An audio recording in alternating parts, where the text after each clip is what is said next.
Quando falamos em música clássica, logo vem à mente plateias formadas por pessoas mais velhas e de alto nível social. Hoje, com a internet e as ferramentas digitais, nunca foi tão fácil ter acesso a qualquer tipo de conteúdo. Mas será que as novas tecnologias aproximam os jovens desse gênero musical? É pelo streaming que eu uso.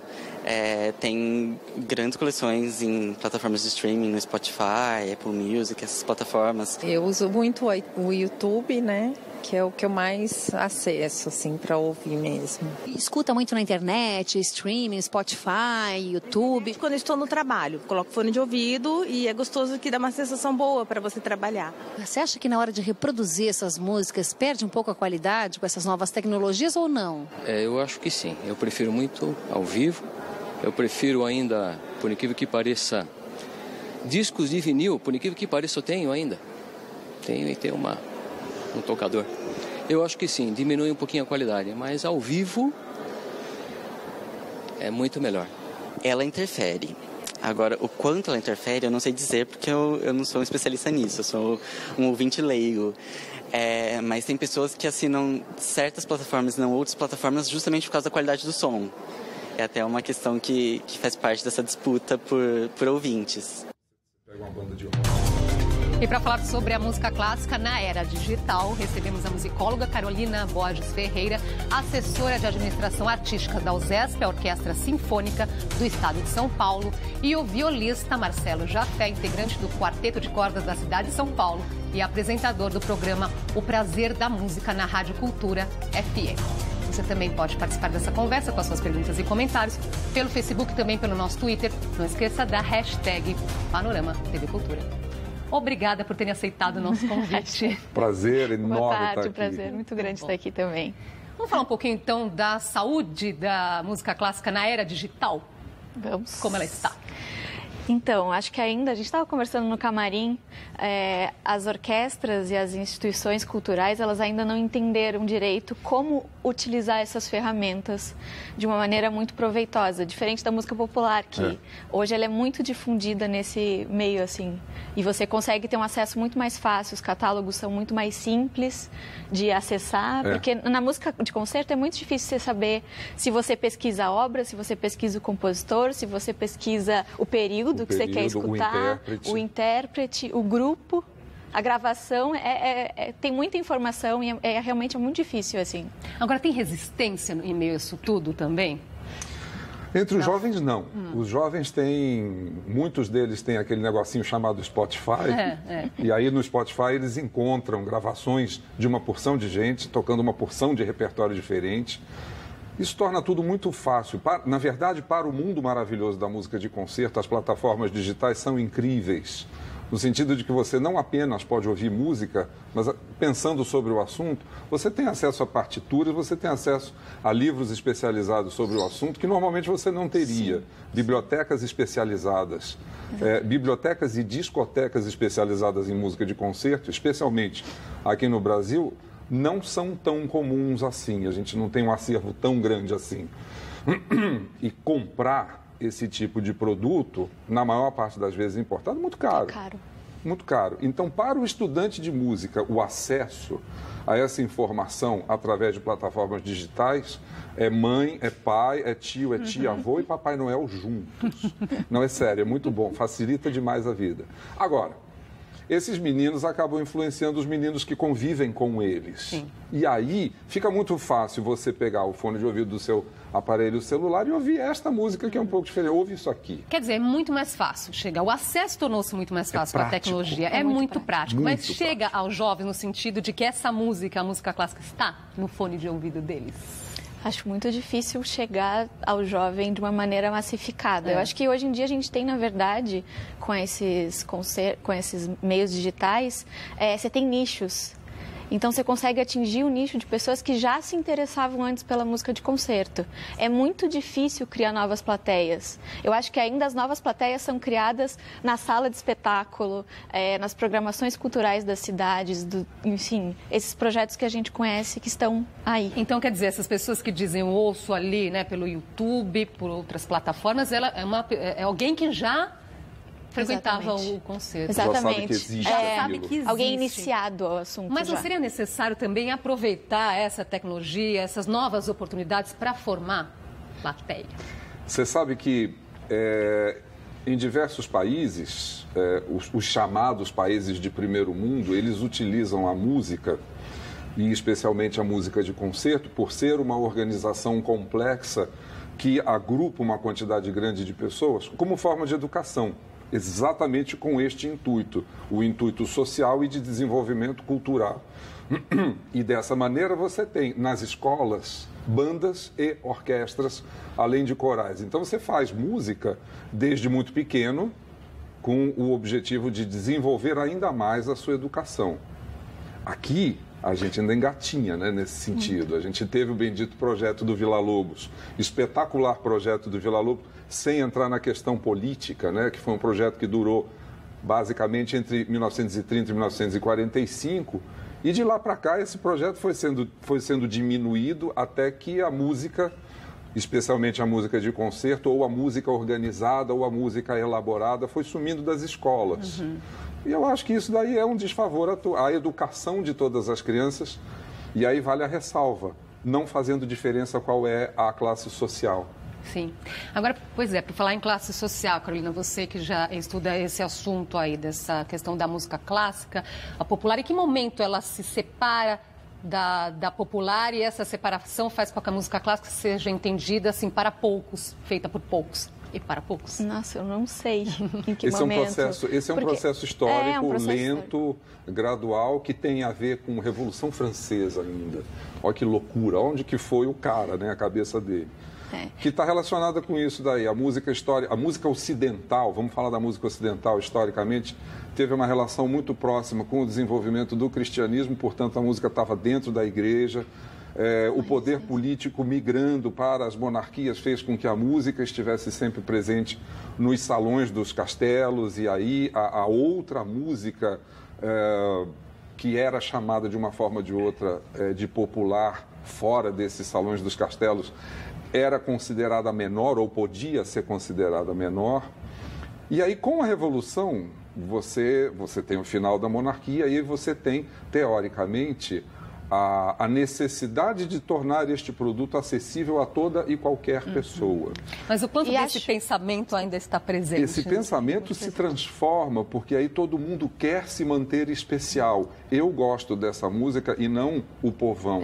E aí criou-se o mito da música da elite. O mito que foi alimentado ao longo do século XIX, chegando no século XX, até, vamos dizer assim, décadas de 1950, décadas de 1960, talvez até década de 1970, que a gente tinha, por exemplo, no maestro, uma espécie de um semideus, e os músicos como o seu exército fantástico. Agora tem uma tentativa de mudar isso, justamente o maestro como um deus, que eu vou contar para vocês aqui, que foi justamente na tentativa de atrair os jovens, que o maestro francês, Alexandre Bloch, de 32 anos, não sei se essa é a pronúncia correta desse sobrenome, tá boa? Tá boa. Ele levou a tecnologia para o seu concerto. Então, assim, vamos mostrar a carinha dele aí? Olha lá, o Alexandre aí. Ele convidou a plateia para abrir um aplicativo para interagir com a apresentação. Então, ele fez ali jogos, mudando os instrumentos, a velocidade da música. Pra vocês terem uma ideia, ele começou o concerto perguntando para a plateia: todos estão conectados? Pensa bem, num concerto, um tempo atrás, quando é que isso seria possível? Pedir para as pessoas ligarem o celular? Há um tempo atrás não, né? Ainda hoje. Você não pode interagir dessa maneira dentro de uma sala de concertos, porque existem várias regras que, enfim, não foram quebradas ainda. Mas que tal essa iniciativa, Carolina, no sentido dessa? Porque ele diz que justamente ele é apaixonado por tecnologia e ele quer aproximar o público jovem. Eu acho essa iniciativa maravilhosa, porque ele está querendo trazer as pessoas da sociedade contemporânea para dentro desse espaço cheio de regras. Porque hoje em dia as pessoas querem ter experiência, elas querem participar das coisas, querem interagir de alguma forma com aquele produto. E quando você está num ambiente assim, que você está convidado a participar, é muito melhor para todo mundo que está envolvido. Para quem está tocando, para quem está ouvindo, especialmente para quem está participando. E o que ela fala, que eu acho que o que estraga essa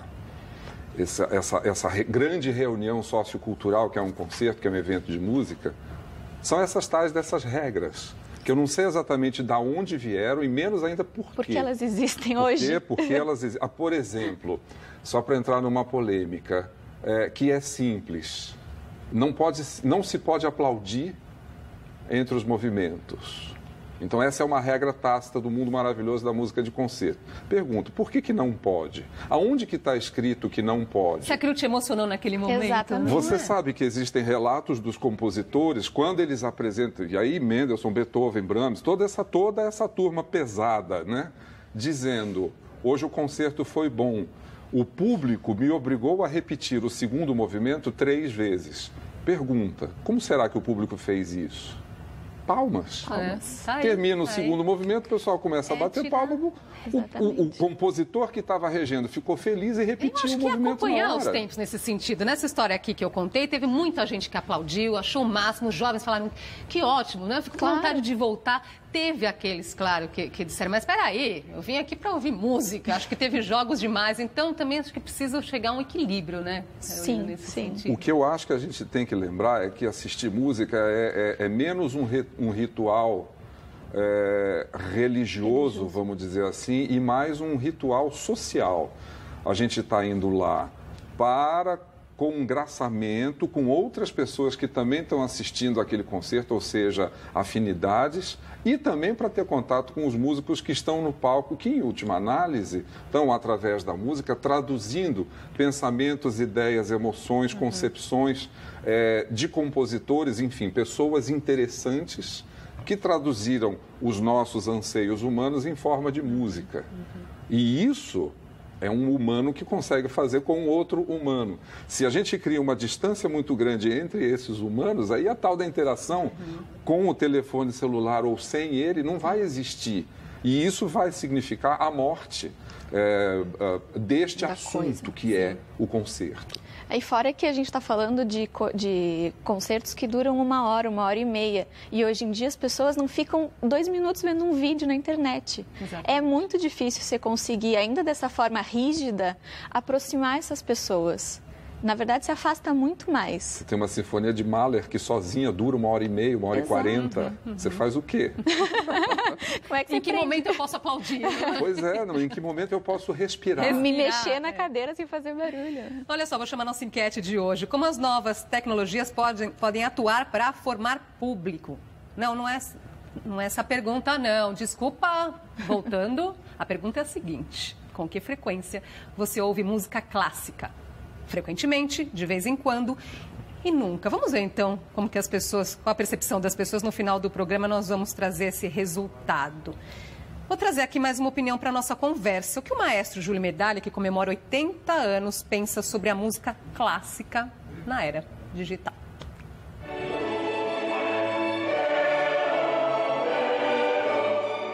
O aperfeiçoamento da tecnologia de gravação sonora e de construção de instrumentos, isso colabora, evidentemente, para que a coisa evolua. Claro, você pega hoje gravações aí de sinfônicas que às vezes a sonoridade é melhor em casa do que às vezes na sala de concertos. Tem salas de concertos que não tem tão boa acústica assim, você perde muita coisa. No entanto, em casa, com aqueles equipamentos que hoje nós temos à nossa disposição, e são até baratos, né? Você ouve gravações que mínimos detalhes, lá no fundo, uma pequena flautinha, um detalhe de um pandeirinho, ouve-se tudo, né? E na realidade a tecnologia colabora para que a melhor música seja veiculada. Eu ouço música na minha cabeça, eu não ligo o rádio, né? Eu tenho a música na minha cabeça, eu gosto do silêncio, aí eu fico curtindo as minhas lembranças.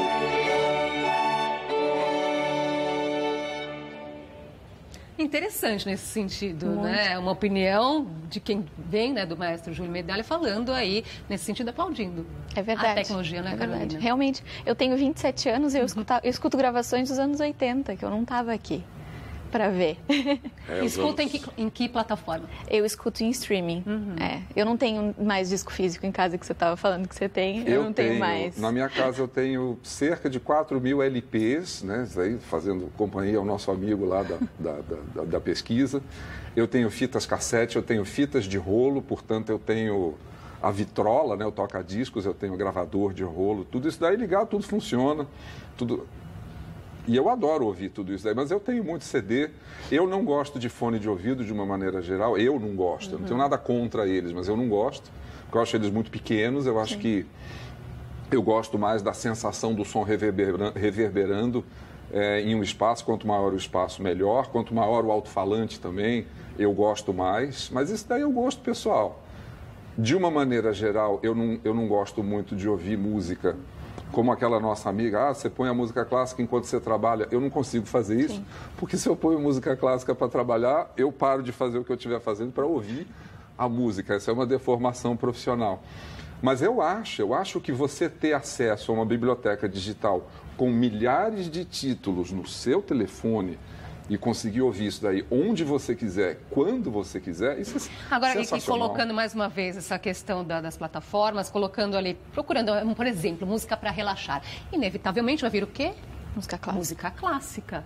É uma boa forma, não é? Então, será que a partir daí as pessoas se interessam em procurar? Eu acho que esses não. Compositores? Eu acho que ela acaba perdendo um pouco a função de arte e acaba virando um musaque, algo... Mesmo porque existem músicas clássicas que criam uma atmosfera relaxante e outras que criam uma atmosfera de total caos. Né? Imediatamente eu penso, por exemplo, na Quinta Sinfonia de Beethoven. Sim, tá. Quem que vai relaxar com isso? Não vai. Não tem como. É muito mais do que isso, né? Vamos fazer uma pausinha aqui na nossa conversa e a gente volta já.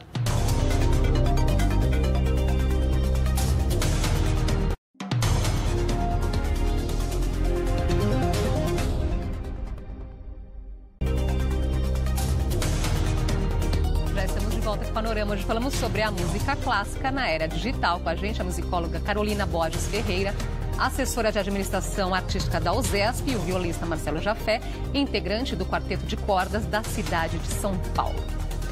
Carolina, no seu estudo, você comenta que a música clássica encontra sua maior audiência no cinema, nos filmes. Sim, é onde as pessoas mais escutam a música clássica na atualidade e recebem novas músicas, porque as salas de concerto ainda reproduz um repertório romântico, do período romântico. Então, os novos compositores, eles trabalham muito nos cinemas e nas trilhas sonoras de videogames. É engraçado, né? Você fala isso, daí meio que a história se repete. Eu estava pensando nas duas grandes guerras, né, do século XX e como elas forçaram uma migração grande de músicos europeus, especialmente para os Estados Unidos, que foram fazer o quê? Eles foram escrever música para o cinema, né? Você tem compositores extraordinários escrevendo trilha sonora para cinema. E orquestras espetaculares também de músicos imigrantes, né? A opção era morrer, ou tocar em orquestras de cinema, porque era um mercado em construção. O que nos leva àquela pergunta que a gente estava discutindo no intervalo: música de cinema, música clássica, música popular ou música? Tudo é música. Tudo é música. A gente estava comentando aqui, quando você vai buscar o que tem na programação, né, de música. Os roteiros, nos roteiros, nos guias, né, do final de semana. Então tá lá, música e música clássica. Separado. Eu acho isso uma grande bobagem, eu não sei exatamente por que isso acontece. E eu falo isso daí pensando no nosso provavelmente compositor maior. Tem gente que talvez não ache, mas enfim, o Villa-Lobos nos mostrou que a diferença entre música clássica e música popular é uma bobagem terminológica, mais do que qualquer outra coisa. Ou alguém acha, por exemplo, que o prelúdio a área das Baquianas 5 não é música popular. É muito popular. Mas aquilo não é música clássica? É, música também. Portanto, não faz a menor diferença. Fácil, né? Não é? Agora, essa questão ainda do cinema tem as experiências das orquestras que tocam ao vivo, não é? Durante os filmes. Exatamente. Tem essas orquestras e sabe que na minha pesquisa eu perguntava para as pessoas como você consome, e a maioria das pessoas, elas gostam de ver a performance das orquestras, independente se é de filme ou não. Ai. Então é uma conversão de mídias, porque você junta a TV com o rádio e a forma como as pessoas querem consumir hoje. Porque se elas derem um play só numa faixa de música, acaba dispersando a atenção. Então você prefere assistir a performance e também ouvir. É o comentário daquela outra pessoa da pesquisa, né, que gosta do YouTube.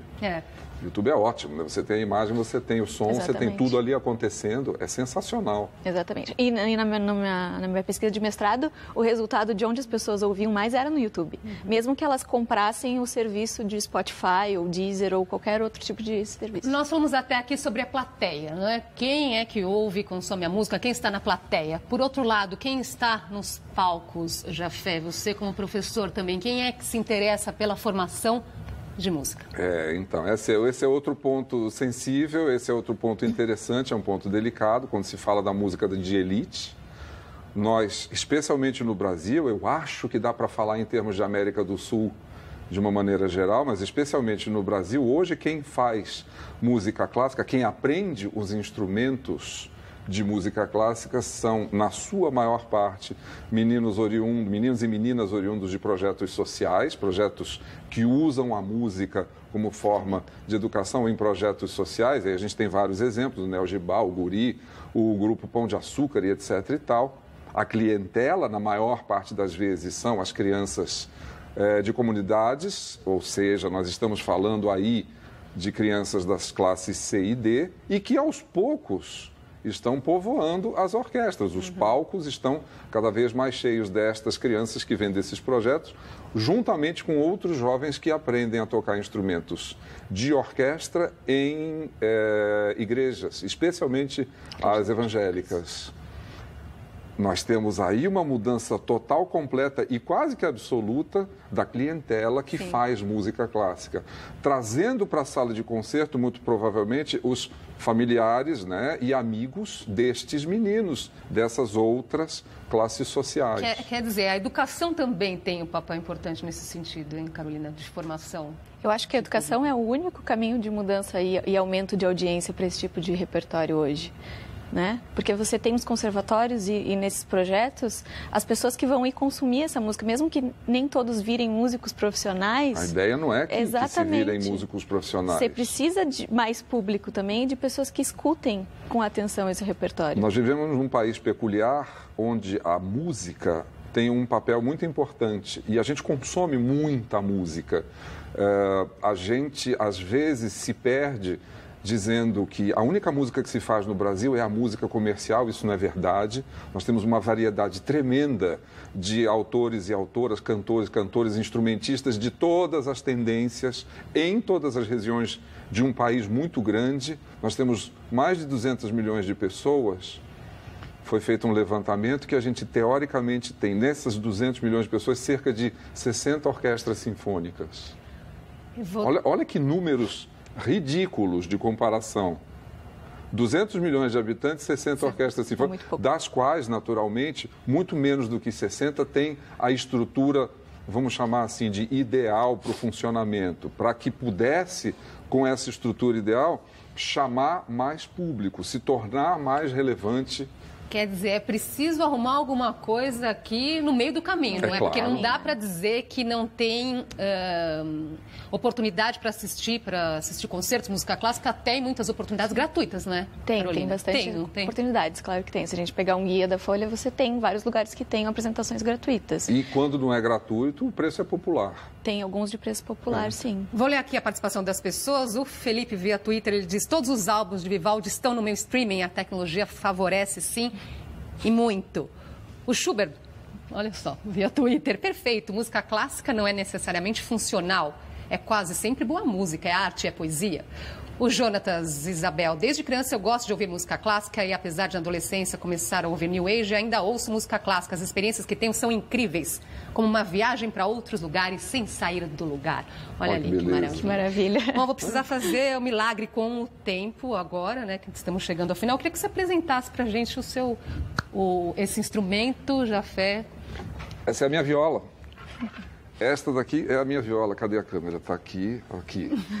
Ó, é um instrumento de 4 cordas. Essa é uma corda, essa é outra e essa é outra e essa é outra. Eu acabei de trocar uma corda, portanto o instrumento está um pouco desafinado. Ele é feito de madeira, ele é oco aqui por dentro. A madeira é fininha, 2, 3 milímetros. Nós temos um cavalete que transmite a vibração da corda para o corpo do instrumento, que amplifica.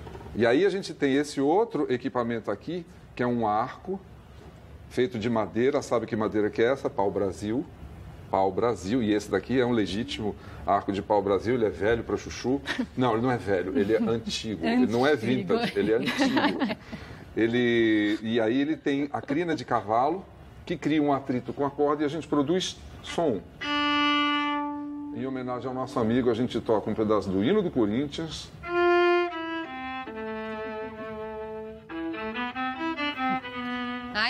Vai dar briga, vai precisar agora, então tornar mais democrática essa conversa. Então a gente toca o hino do Palmeiras também, pode ser...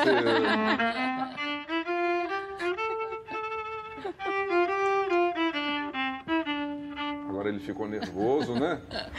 Aí a gente tem também, em homenagem ao time das Três Cores...